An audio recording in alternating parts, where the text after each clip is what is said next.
राकेश टिकैत के मकान पर चलेगा योगी का बुलडोजर। टिकैत पर लगे गंभीर आरोप, सरकारी जमीन पर बनाया मकान। नरेश टिकैत की सफाई, आरोप राजनीति से प्रेरित। प्रशासन ने शुरू की जांच, योगी का बुलडोजर तैयार। किसान आंदोलन से पूरे देश में लोकप्रिय हुए किसान नेता राकेश टिकैत मुश्किल में दिख रहे हैं। उनका संगठन दो हिस्सों में बंट चुका है। संगठन के अधिकांश लोग उनसे किनारा कर चुके हैं। इसका असर टिकैत पर भी दिखाई दे रहा है। अब तक सख्त तेवर दिखाने वाले टिकैत के तेवर भारतीय किसान यूनियन के बंटवारे के बाद से ही नरम पड़ गए हैं। बीजेपी के खिलाफ पिछले 1.5 साल से पूरे देश में प्रचार कर रहे राकेश टिकैत इस समय अपने गांव से भी बाहर नहीं निकल पा रहे हैं, क्योंकि संगठन की जो ताकत अभी तक उनके साथ थी वो ही उनके खिलाफ हो गई है।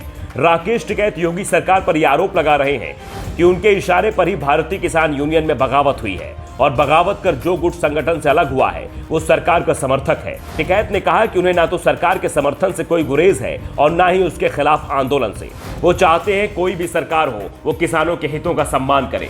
अब तक टिकैत योगी सरकार के खिलाफ बेहद आक्रामक थे, लेकिन अब वो शांत पड़ते दिख रहे हैं, क्योंकि बगावत की आग टिकैत के पैतृक गांव तक पहुंच गई है।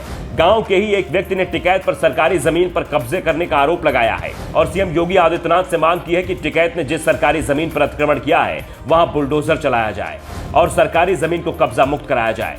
गांव के राहुल मुखिया ने कहा कि 1 दशक पहले सिसौली में एक तालाब बनाने के लिए सरकार द्वारा भूमि पार्सल आवंटित किया गया था, लेकिन टिकैत भाइयों ने तालाब को मिट्टी से भर दिया और उस पर अवैध रूप से मकान बना लिया।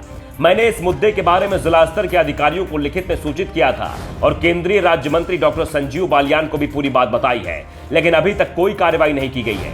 मैं सीएम योगी आदित्यनाथ से मांग करता हूं कि वो अधिकारियों को निर्देश दें और सरकारी संपत्ति को टिकैत बंधुओं से कब्जा मुक्त कराएं। मुखिया ने दावा किया कि अगर प्रशासन उनकी शिकायत पर कार्रवाई नहीं करता तो वो जल्द ही योगी आदित्यनाथ से मुलाकात करने के लिए लखनऊ जाएंगे और उनसे मांग करेंगे कि वो सरकारी जमीन को मुक्त कराएं।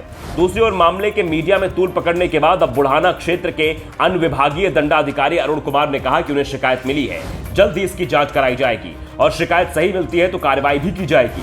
जबकि राहुल मुखिया ने कहा कि प्रशासन टिकैत के दबाव में कोई कार्रवाई नहीं कर रहा है। दूसरी ओर भारतीय किसान यूनियन टिकैत गुट के अध्यक्ष और राकेश टिकैत के बड़े भाई नरेश टिकैत ने कहा कि उन पर जो आरोप लगाए जा रहे हैं वो पूरी तरह से निराधार हैं और वो किसी भी जांच के लिए तैयार हैं। उन्होंने कहा कि मुझे नहीं पता कि ये लोग हम पर आरोप क्यों लगा रहे हैं। हमने किसी सरकारी जमीन पर कब्जा नहीं किया है, हमें किसी भी जांच का डर नहीं है। जबकि राकेश टिकैत का दावा है कि जो आरोप लगाए जा रहे हैं वो सरकार के इशारे पर लगाए जा रहे हैं। अगर जमीन पर कब्जा किया है तो अभी तक शिकायत क्यों नहीं की गई। दरअसल राकेश टिकैत और नरेश टिकैत विधानसभा चुनाव के बाद से ही योगी सरकार के निशाने पर हैं। यूपी विधानसभा चुनाव में टिकैत बंधुओं ने योगी सरकार के खिलाफ खुलकर प्रचार किया था, जिसका कुछ असर भी हुआ था और मुजफ्फरनगर, कैराना जिले की कई सीटें बीजेपी हार गई थी। लेकिन टिकैत प्रदेश में योगी सरकार बनने से नहीं रोक पाए और योगी सरकार बनने के बाद से ही उनकी मुसीबतें अब बढ़ती दिख रही हैं। और पहले उनके संगठन में बगावत हुई और अधिकांश दिग्गज किसान नेता उनके संगठन से अलग हो गए और अब जमीन कब्जे के मामले में जांच शुरू हो गई है और अगर शिकायत सही पाई जाती है तो टिकैत के मकानों पर बुलडोजर चलना भी तय माना जा रहा है। Bureau report, the Dhakad news.